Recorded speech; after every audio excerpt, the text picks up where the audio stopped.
Hi, എല്ലാവർക്കും ലേണേഴ്സിൻ്റെ മറ്റൊരു വീഡിയോയിലേക്ക് സ്വാഗതം. സോ SSLC ഫിസിക്സ് മോഡൽ പരീക്ഷയ്ക്ക് നിങ്ങൾ അടിപൊളിയായിട്ട് പ്രിപ്പയർ ചെയ്തുകൊണ്ടിരിക്കുകയാണെന്ന് അറിയാം. സോ അതിനിടയിൽ നമുക്ക് എനർജി മാനേജ്മെൻറ്റ് എന്ന് പറയുന്ന ചാപ്റ്ററിൽ നിന്ന് നിങ്ങളുടെ പരീക്ഷയ്ക്ക് ചോദിക്കാൻ സാധ്യതയുള്ള ഒരു 11 ചോദ്യങ്ങളാണ് ഈ വീഡിയോയ്ക്കകത്ത് ഡിസ്കസ് ചെയ്യാൻ പോകുന്നത്. സോ വീഡിയോ നിങ്ങൾ മൊത്തം കാണുക, അതുപോലെ തന്നെ ഓരോ ചോദ്യങ്ങളും വളരെ ഇമ്പോർട്ടൻ്റ് ആണ്, അത് കൃത്യമായിട്ട് പഠിക്കുക കേട്ടോ. ഓക്കെ, സോ ഫസ്റ്റ് ക്വസ്റ്റ്യനിലേക്ക് പോകുന്നു. ഫസ്റ്റ് ക്വസ്റ്റ്യൻ എനർജി ക്രൈസിസിനെ കുറിച്ചിട്ടാണ് അല്ലേ. What is meant by the term energy crisis? താഴെ നിങ്ങൾക്ക് ആൻസർ കാണാം. സോ അതൊരു നോട്ട്ബുക്ക് എടുത്തിട്ട് കൃത്യമായിട്ട് അതിൻ്റെ ആൻസർ എഴുതി വെക്കാനായി ശ്രമിക്കുക കേട്ടോ. ഈ ഏരിയകളാണ് നിങ്ങൾ ഫോക്കസ് ചെയ്ത് പഠിക്കേണ്ടത്. അതുകൊണ്ട് ആ ഒരു ഏരിയകൾ നമ്മൾ പെട്ടെന്ന് റിവൈസ് ചെയ്ത് പോകുന്നതായിരിക്കും നല്ലത്. ഓക്കെ, അപ്പോൾ എനർജി ക്രൈസിസ് എന്ന് പറഞ്ഞാൽ it is the concern that world's demand on the limited natural resources. അതായത് റിസോഴ്സസ് വളരെ ലിമിറ്റഡ് ആണെങ്കിൽ, ലിമിറ്റഡ് നാച്ചുറൽ റിസോഴ്സസ് ആണെങ്കിൽ അവിടെ ഡിമാൻഡ് കൂടും അല്ലേ. ആ ഒരു റിസോഴ്സിന് എന്ത് കൂടും? ഡിമാൻഡ് കൂടും. അപ്പോൾ ആ ഒരു സ്റ്റേറ്റ്മെൻറ്റ് എന്ത് ചെയ്യണം? നിങ്ങളൊന്ന് പഠിച്ചു വെക്കണം. എന്താണ് എനർജി ക്രൈസിസ് എന്ന് പറഞ്ഞു കഴിഞ്ഞാൽ. ഓക്കെ, റൈറ്റ് ഇനി 2 reasons for energy crisis. Okay, energy ക്രൈസിസിൻ്റെ 2 റീസൺസ് ആണ് ചോദിച്ചിരിക്കുന്നത്. എനർജി വേസ്റ്റ്, അതുപോലെ തന്നെ over consumption of non judicious use അല്ലേ. അനാവശ്യമായിട്ട് എനർജി നശിപ്പിച്ച് കളയാണ് അല്ലെങ്കിൽ എനർജി വേസ്റ്റ് ചെയ്യുക എന്നൊക്കെ ഉണ്ടെങ്കിൽ അവിടെ എനർജി ക്രൈസിസ് വരാനുള്ള സാധ്യതയുണ്ട്. Okay, suggest 2 method to minimise it. അതായത് ഈ എനർജി ക്രൈസിസ് കുറയ്ക്കാനായിട്ട് നമുക്ക് എന്തൊക്കെ മെത്തേഡുകൾ സ്വീകരിക്കാം? ഓക്കെ, അത് മിനിമൈസ് ചെയ്യണമെങ്കിൽ നമുക്ക് 2 കാര്യങ്ങൾ പ്രധാനമായിട്ടും ചെയ്യാം. ഒന്ന്, എനർജി എഫിഷ്യൻ്റ് ആയിട്ടുള്ള ഡിവൈസുകളോ മെഷീൻസോ യൂസ് ചെയ്യാം, അല്ലെങ്കിൽ use of renewable sources of energy. Okay, ഇത് ഞാൻ ജസ്റ്റ് ഒന്ന് പറഞ്ഞ് പോവുകയാണ്. ബിക്കോസ് നമുക്കിനി പഠിക്കാനുള്ള സമയമില്ല, കാരണം നമുക്കിനി കെമിസ്ട്രിയും കൂടി പഠിക്കാനുണ്ട്. സോ എല്ലാ ക്വസ്റ്റ്യൻസും നിങ്ങൾ കൃത്യമായിട്ട് എഴുതിയെടുത്തിട്ട് നിങ്ങൾ സമയം കണ്ടെത്തി പഠിക്കാൻ ശ്രമിക്കുക കേട്ടോ. ഓക്കെ, സോ അടുത്ത ക്വസ്റ്റ്യനിലേക്ക് നമ്മൾ കടക്കുന്നു. അടുത്ത ക്വസ്റ്റ്യനിൽ ബ്രൗൺ എനർജി, കോൾ എന്ന് നൽകിയിട്ടുണ്ട്. അങ്ങനെയാണെങ്കിൽ ഗ്രീൻ എനർജിയുടെ എക്സാമ്പിൾ നമുക്ക് എന്ത് എഴുതാം? യെസ്, സോളാർ എനർജി എന്ന് പറഞ്ഞിട്ട് എഴുതിക്കൂടെ? ഓക്കെ, സോളാർ എനർജി എഴുതാം. യെസ്, നീ പറഞ്ഞു വിൻഡ് എനർജി എഴുതാം അല്ലേ. ഓക്കെ, വിൻഡ് എനർജി എഴുതാം, അതുപോലെ തന്നെ ടൈഡൽ എനർജി എഴുതാം. ഏത് എനർജി വേണമെങ്കിലും, അതായത് നാച്ചുറുമായി ബന്ധപ്പെട്ട ഏത് എനർജി വേണമെങ്കിലും നിങ്ങൾക്ക് അവിടെ എഴുതി കൊടുക്കാൻ പറ്റും. ഓക്കെ, അടുത്ത ക്വസ്റ്റ്യനിലേക്ക് നമ്മൾ കിടക്കുന്നു. അടുത്ത ക്വസ്റ്റ്യൻ നാളത്തെ പരീക്ഷയ്ക്ക് ചോദിക്കാൻ സാധ്യതയുള്ളതാണ്. Name the process in which the nuclei of the greater mass. Okay, greater mass ഉള്ള ഒരു ന്യൂക്ലിയസ് എന്ത് ചെയ്യുന്നു? സ്പ്ലിറ്റ് ചെയ്തിട്ട് ലൈറ്റർ ന്യൂക്ലിയസ് ഉള്ളൊരു ന്യൂക്ലിയസ് ആയിട്ട് മാറുന്നു എന്നാണ് പറയുന്നത്. സോ അത് കൃത്യമായിട്ട് എന്ത് ചെയ്യുക? മനസ്സിലാക്കി വെക്കുക. ഓക്കെ, മനസ്സിലാക്കി വെക്കുക. സോ അതിൻ്റെ ആൻസർ നിങ്ങൾ മനസ്സിലാക്കുക. എന്ത്? ഗ്രേറ്റർ മാസുള്ള സാധനം എന്ത് ചെയ്യുന്നു? സ്പ്ലിറ്റ് ചെയ്തിട്ട് ചെറിയ മാസുകളാവുന്നു എന്ന് പറഞ്ഞു കഴിഞ്ഞാൽ അത് ന്യൂക്ലിയർ ഫിഷനാണ്. എന്താണ്? Nuclear fission. അപ്പോൾ ഈ ന്യൂക്ലിയർ ഫിഷൻ്റെ എന്ത് ചെയ്യണം? ഡെഫിനിഷൻ കൃത്യമായിട്ട് പഠിച്ചിട്ട് പോകണം. അതുപോലെ ഇത് 1 മാർക്കിൻ്റെ ക്വസ്റ്റ്യൻ ആയിട്ടും ചോദിക്കുന്നുണ്ട് കേട്ടോ.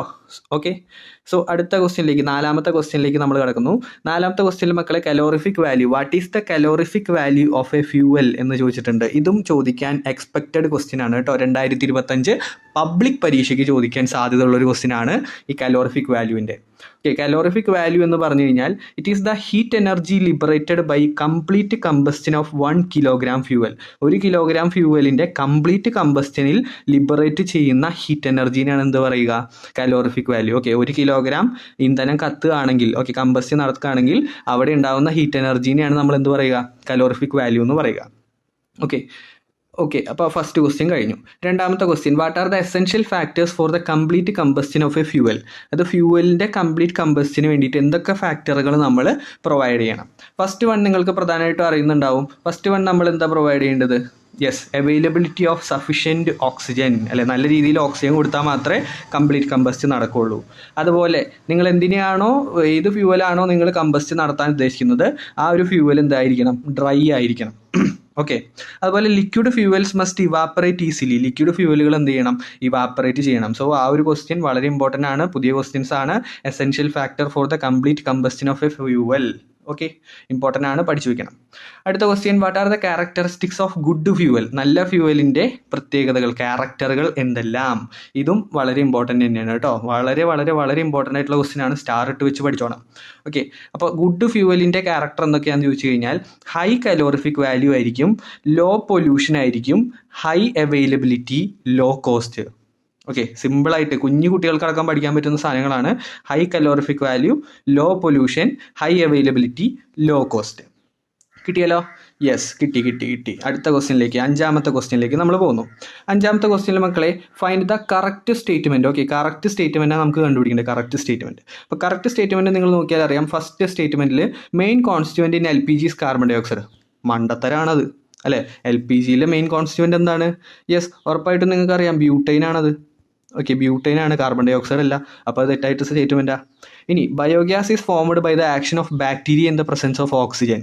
അത് തെറ്റാ. നമ്മൾ ഓക്സിജനെ കുറിച്ചും ബാക്ടീരിയനെ കുറിച്ചും ഒന്നും പറയുന്നില്ല ബയോഗ്യാസിൻ്റെ കേസിൽ. ശരിയല്ലേ? യെസ്. അപ്പോൾ അതൊന്നും എന്തല്ല, ശരിയായിട്ടുള്ള സ്റ്റേറ്റ്മെൻ്റ് അല്ല. ഇനി മൂന്നാമത്തെ സ്റ്റേറ്റ്മെൻറ്റ് നോക്കുമ്പോൾ uncontrolled fission is due to അല്ലെങ്കിൽ is used in atom bomb. Atom ബോംബിൽ എന്ത് ചെയ്യുന്നു? അൺകൺട്രോൾഡ് ഫിഷൻ ഉപയോഗിക്കുന്നു. ശരിയല്ലേടാ? യെസ്, ആറ്റം ബോംബിൽ എന്ത് ചെയ്യുന്നു? Uncontrolled fission. പഠിക്കണേ, അൺകൺട്രോൾഡ് ഫിഷൻ. അപ്പോൾ ഇത് വെച്ചിട്ടും നിങ്ങൾക്ക് എന്ത് ചെയ്യാം?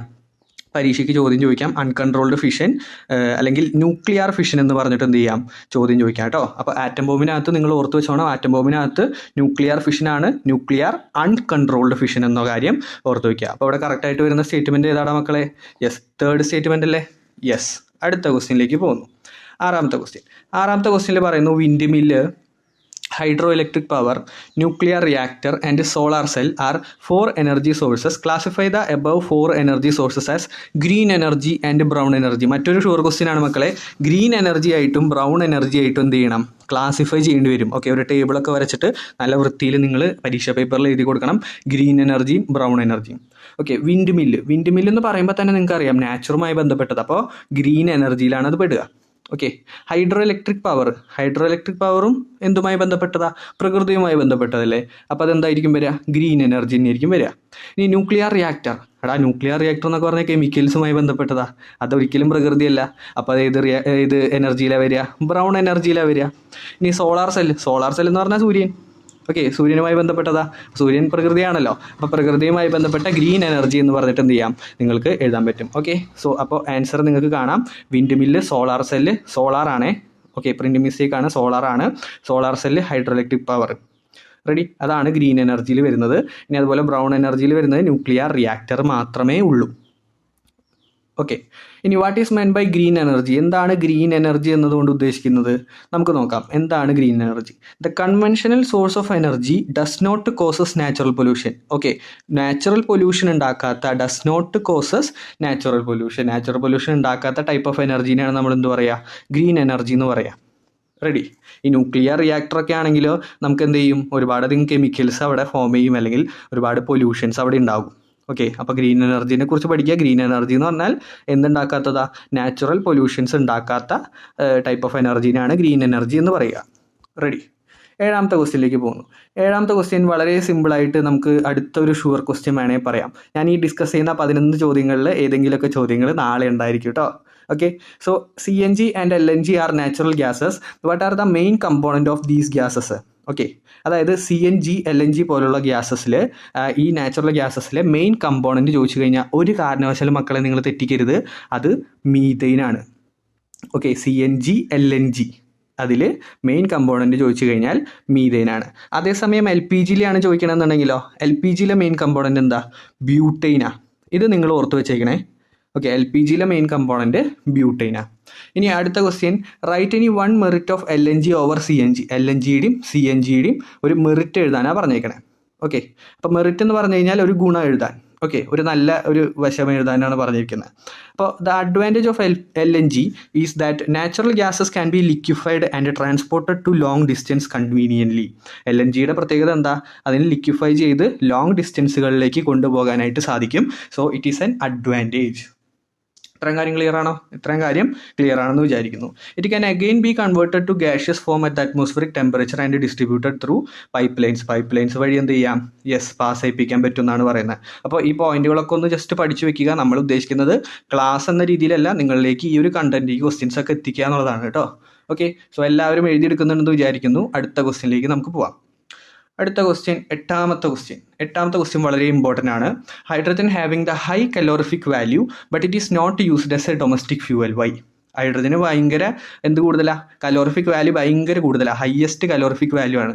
പക്ഷേ അത് നമ്മൾ ഒരിക്കലും ഡൊമസ്റ്റിക് ഫ്യൂവലായിട്ട് ഉപയോഗിക്കുന്നില്ല. അതിന് കാരണം എന്താണെന്ന് ചോദിച്ചേക്കുന്നത്. വളരെ ഇമ്പോർട്ടൻ്റ് ആണ്, മോഡൽ പരീക്ഷയ്ക്ക് ചോദിക്കാൻ സാധ്യതയുള്ള ഒരു ക്വസ്റ്റ്യൻ ആണ് കേട്ടോ. Okay, so hydrogen is the fuel with highest calorific value but it is highly inflammable and explosive substance എന്ന് പറഞ്ഞു കഴിഞ്ഞാൽ ഹൈഡ്രജന് പെട്ടെന്ന് തന്നെ തീ പിടിക്കാൻ, അല്ലെങ്കിൽ പെട്ടെന്ന് ഭയങ്കര എക്സ്പ്ലോസീവാണ് ഹൈഡ്രജൻ. അപ്പോൾ ഹൈഡ്രജനെ ഭയങ്കര എക്സ്പ്ലോസീവ് ആയതുകൊണ്ട് തന്നെ നമ്മൾ എന്ത് ചെയ്യാറില്ല, ഈ ഡൊമസ്റ്റിക് ഫ്യൂവലായിട്ട് ഉപയോഗിക്കാറില്ല. അതുപോലെ തന്നെ it is difficult to store and transport it. ഈ പോയിന്റ് വളരെ ഇമ്പോർട്ടൻ്റ് ആണ്. ഹൈഡ്രജൻ എന്ത് ചെയ്യാറില്ല, നമുക്ക് സ്റ്റോർ ചെയ്യാനോ അതുപോലെ ട്രാൻസ്പോർട്ട് ചെയ്യാനോ ഒന്നും എന്ത് ചെയ്യില്ല, പറ്റില്ല. Okay, it is difficult to store, വളരെ ബുദ്ധിമുട്ടാണ് സ്റ്റോർ ചെയ്ത് വയ്ക്കാൻ. അതുപോലെ തന്നെ high rate of ignition and it is difficult to store. Electrolysis of water is an expensive process as it requires a lots of electricity. അത് എഴുതിയില്ലെങ്കിലും സാരില്ല മക്കളെ, നിങ്ങൾ എന്ത് എഴുതണം, ഈ ഒരു പോയിന്റ് കൃത്യമായിട്ട് ഞാൻ മാർക്ക് ചെയ്യുന്ന ഈ ഒരു പോയിന്റ് കൃത്യമായിട്ട് നിങ്ങളുടെ ആ ഒരു ആൻസർ ഷീറ്റിൽ ഉണ്ടായിരിക്കണം. റെഡി?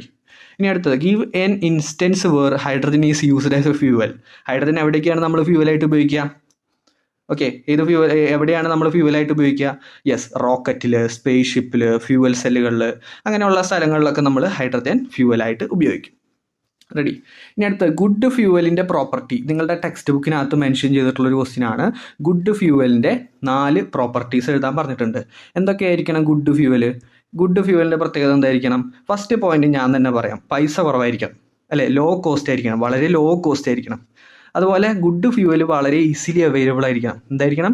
ഈസിലി അവൈലബിൾ ആയിരിക്കണം, പെട്ടെന്ന് തന്നെ കിട്ടണം. ശരിയല്ലേ? യെസ്. ഇനി അടുത്തത്, should cause minimum atmospheric pollution. എന്തായിരിക്കണം? മിനിമം അന്തരീക്ഷ പൊല്യൂഷൻ ആയിരിക്കണം. ഓക്കെ, മിനിമം അറ്റ്മോസ്ഫറിക് പൊല്യൂഷൻ ആയിരിക്കണം നമ്മുടെ ഗുഡ് ഫ്യൂവൽ ഉണ്ടാക്കേണ്ടത്. അതുപോലെ ഹൈ കലോറിഫിക് വാല്യൂ ആയിരിക്കണം. ഈ 4 പോയിന്റുകൾ നിങ്ങൾക്ക് പഠിക്കാമല്ലോ. യെസ്, വളരെ ഇമ്പോർട്ടൻ്റ് ആണ്, ശ്രദ്ധിച്ച് വെക്കണം ഈ 4 പോയിന്റുകൾ ഗുഡ് ഫ്യൂവലിൻ്റെ പ്രോപ്പർട്ടീസ് കേട്ടോ. യെസ്, 9ാമത്തെ ക്വസ്റ്റ്യനിലേക്ക് പോകുന്നു. 9ാമത്തെ ക്വസ്റ്റ്യനിൽ മക്കളെ പറയുന്നു, how fossil fuels are formed. Fossil fuels എങ്ങനെയാണ് ഫോം ആവുന്നത്? ആ ഒരു കാര്യം നിങ്ങൾ നോട്ട് ചെയ്ത് വെക്കുക. Fossil fuels are formed by the transformation of plants and animals that went under the earth crust millions of years ago. അതായത് ഭൂമിയിൽ, അല്ലെ, മണ്ണിൻ്റെ അടിയിൽ മില്യൺസ് ഓഫ് ഇയേഴ്സ് എഗോ ഒരു സാധനം, ഒരു പ്ലാന്റോ ആനിമലോ ഒക്കെ വന്ന് കിടന്നു കഴിഞ്ഞാൽ the transformation took place in the absence of the എയറിൻ്റെ പ്രസൻസിൽ ഹൈ പ്രഷറിലും ഹൈ ടെമ്പറേച്ചറിലും എന്ത് ചെയ്യും, ഒരു ആനിമലോ പ്ലാന്റോ ഇങ്ങനെ താഴെ മണ്ണിൽ വന്ന് കിടന്നു കഴിഞ്ഞാൽ അവിടെ എന്ത് ചെയ്യും? യെസ്, അതൊരു ഫോസിൽ ഫ്യൂവലായിട്ട് മാറും. Ready? What are the product obtained by fractional distillation of coal. കോളിൻ്റെ ഫ്രാക്ഷണൽ ഡിസ്റ്റിലേഷൻ വഴി ഉണ്ടാകുന്ന പ്രോഡക്റ്റുകളാണ് ചോദിച്ചിരിക്കുന്നത്. സോ ആൻസർ നിങ്ങൾക്ക് കാണാമെന്ന് വിചാരിക്കുന്നു. Coke, coal gas, gas carbon, coal tar, ammonia, liquor and coal oil എന്ന് പറഞ്ഞിട്ട് എന്ത് ചെയ്യാം, നിങ്ങൾക്ക് എഴുതി വയ്ക്കാൻ പറ്റും. റെഡി? ഇനി അടുത്ത question, observe the relation between terms in the first pair and complete the second pair. First പെയറും സെക്കൻഡ് പെയറും തമ്മിലുള്ള റിലേഷനാണ് നമുക്ക് കണ്ടെത്തേണ്ടത്. സോ ഇവിടെ നിങ്ങൾ നോക്കിയാൽ അറിയാം, CNG എന്ന് പറഞ്ഞു കഴിഞ്ഞാൽ കംപ്രസ്ഡ് നാച്ചുറൽ ഗ്യാസ്, അതിൻ്റെ ഫുൾ ഫോമാണ് നൽകിയിരിക്കുന്നത്. എന്ന് പറഞ്ഞു കഴിഞ്ഞാൽ LNGയുടെ ഫുൾ ഫോം നിങ്ങൾ ഉറപ്പായിട്ടും പഠിച്ചിരിക്കണം. LNGയുടെ full form liquefied natural gas ആണ് കേട്ടോ. ലിക്വിഫൈഡ് നാച്ചുറൽ ഗ്യാസ് എല്ലാ കുട്ടികൾക്കും സിമ്പിളായിട്ട് നമുക്ക് എഴുതാൻ പറ്റുമെന്ന് വിചാരിക്കുന്നു. സോ ലിക്വിഫൈഡ് നാച്ചുറൽ ഗ്യാസ് എന്ന് എഴുതി വെച്ച് കഴിഞ്ഞാൽ നിങ്ങൾക്ക് 1 മാർക്ക് കിട്ടും. 1 മാർക്കിൻ്റെ ക്വസ്റ്റ്യനാണത്. Okay, and coming to the last ക്വസ്റ്റ്യനിൽ മക്കളെ, അതായത് ഒരു കുക്കിംഗ് ഗ്യാസ് സിലിണ്ടർ ഉണ്ടായിരുന്നു. വളരെ ഇമ്പോർട്ടൻ്റ് ആയിട്ടുള്ള ക്വസ്റ്റ്യൻ ആണ് കേട്ടോ, സ്ഥിരമായിട്ട് ചോദിക്കാറുള്ള ടൈപ്പ് ക്വസ്റ്റ്യൻ ആണ്. ഒരു കുക്കിംഗ് ഗ്യാസ് സിലിണ്ടർ ഉണ്ടായിരുന്നു, അതിൽ മെച്യൂരിറ്റി പീരീഡ് കൊടുത്തിരിക്കുന്നു മാർച്ച് 2020. ഓക്കെ, മാർച്ച് 2020 എന്ന് കൊടുത്തിരിക്കുന്നു. അപ്പോൾ മാർച്ച് ആണെങ്കിൽ മക്കളെ നിങ്ങൾക്കറിയാം, ജാനുവരി മുതൽ, അതായത് ആദ്യത്തെ 3 മാസമാണെങ്കിൽ അതിൻ്റെ ലെറ്റർ A ആയിരിക്കും.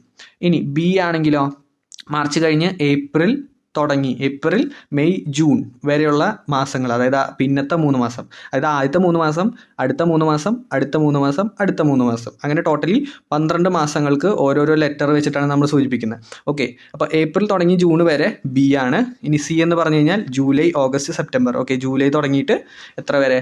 സെപ്റ്റംബർ വരെ. ഇനി D എന്ന് പറഞ്ഞു കഴിഞ്ഞാൽ സെപ്റ്റംബർ കഴിഞ്ഞ് October, November, December. Okay, October തുടങ്ങി ഇതുവരെ ഡിസംബർ വരെ ആയിരിക്കും. റെഡി? അപ്പോൾ നമ്മുടെ ഇവിടെ ക്വസ്റ്റ്യനിൽ നൽകിയിരിക്കുന്നത് എന്താ മക്കളെ? മാർച്ച് അല്ലേ? ശ്രദ്ധിച്ച് നോക്കി നോക്കിയാൽ മാർച്ച് അല്ലേ നൽകിയിരിക്കുന്നത്. അപ്പോൾ മാർച്ച് ഏത് ലെറ്ററാണ് നമ്മൾ സൂചിപ്പിച്ചിരിക്കുന്നത്? മാർച്ച് എന്ന് പറയുന്നത് A അല്ലേ? അപ്പോൾ നമുക്ക് മാർച്ചിന് പകരം എ എന്ന് കൊടുക്കാം. ഇനി 2020 നമുക്ക് ഇത് വേണ്ടു അല്ലേ, അവസാനത്തെ ആ ഒരു സംഖ്യ മാത്രമേ വേണ്ടൂ, അവസാനത്തെ 2 സംഖ്യകളെ വേണ്ടൂ എന്ന് പറഞ്ഞു കഴിഞ്ഞാൽ 20 അല്ലേ മക്കളെ. അപ്പോൾ A20 എന്ന് പറഞ്ഞിട്ടല്ലേ ആ ഒരു സിലിണ്ടറിൽ മാർക്കിംഗ് ഉണ്ടായിരിക്കുക. റെഡി. അപ്പോൾ ആ ഒരു സിലിണ്ടറിൽ മാർക്കിംഗ് എങ്ങനെ ഉണ്ടാവുക? A20 എന്ന് പറഞ്ഞിട്ടായിരിക്കും. റെഡി. അപ്പോൾ അത്തരം കാര്യങ്ങൾ ക്ലിയർ ആണെന്ന് വിചാരിക്കുന്നു. ഈ ഒരു സിലിണ്ടറിൻ്റെ മാർക്കിംഗ് നിങ്ങൾ കൃത്യമായിട്ട് പഠിച്ചിട്ട് മുമ്പോട്ട് പോകണം. ഇനി അടുത്ത ക്വസ്റ്റ്യനിൽ പറയുന്നു, write 2 peculiarities to be taken to avoid the accident due to LPG leakage. LPG ലീക്കേജിൽ ആക്സിഡൻറ്റുകൾ അവോയ്ഡ് ചെയ്യാൻ വേണ്ടിയിട്ട് നമുക്ക് എന്തൊക്കെ പ്രിക്കോഷൻസ് സ്വീകരിക്കാം എന്നുള്ളതാണ് ചോദിച്ചിരിക്കുന്നത്. അപ്പോൾ അതിൻ്റെ ആൻസർ നിങ്ങൾക്ക് താഴെ കൃത്യമായിട്ട് കാണാം.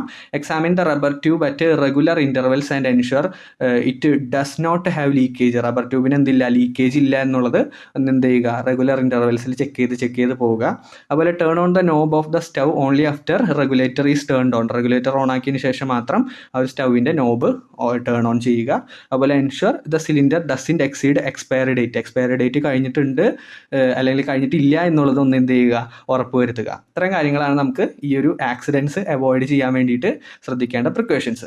ഓക്കെ. സോ ഈ 11 ചോദ്യങ്ങൾ നിങ്ങൾ കൃത്യമായിട്ട് പഠിച്ചു കഴിഞ്ഞാൽ എനർജി മാനേജ്മെൻറ്റ് എന്ന് പറയുന്ന ഈ ഒരു ചാപ്റ്ററിലെ ഒട്ടുമിക്ക ഒരു 99% ക്വസ്റ്റ്യൻസ് എന്ത് ചെയ്യും, നിങ്ങൾക്ക് ആൻസർ ചെയ്യാൻ പറ്റുമെന്ന് വിചാരിക്കുന്നു. സോ ഇത്രയും ക്വസ്റ്റ്യൻസ് നിങ്ങൾ അടിപൊളിയായിട്ട് പഠിച്ചിട്ട് കോൺഫിഡൻ്റ് ആയിട്ട് പഠിച്ചിട്ട് മുമ്പോട്ട് പോവുക. മറ്റേതെങ്കിലും ചാപ്റ്ററിൻ്റെ ക്വസ്റ്റ്യൻസ് വേണമെങ്കിൽ താഴെ ജസ്റ്റ് ഒന്ന് കമൻറ്റ് ചെയ്യുക. സോ പെട്ടെന്ന് തന്നെ നിങ്ങൾക്ക് എന്ത് ചെയ്യാം, ക്വസ്റ്റ്യൻസുമായിട്ട് എത്താം. സോ അടുത്ത വീഡിയോയിൽ നമുക്ക് കാണാം. ബൈ.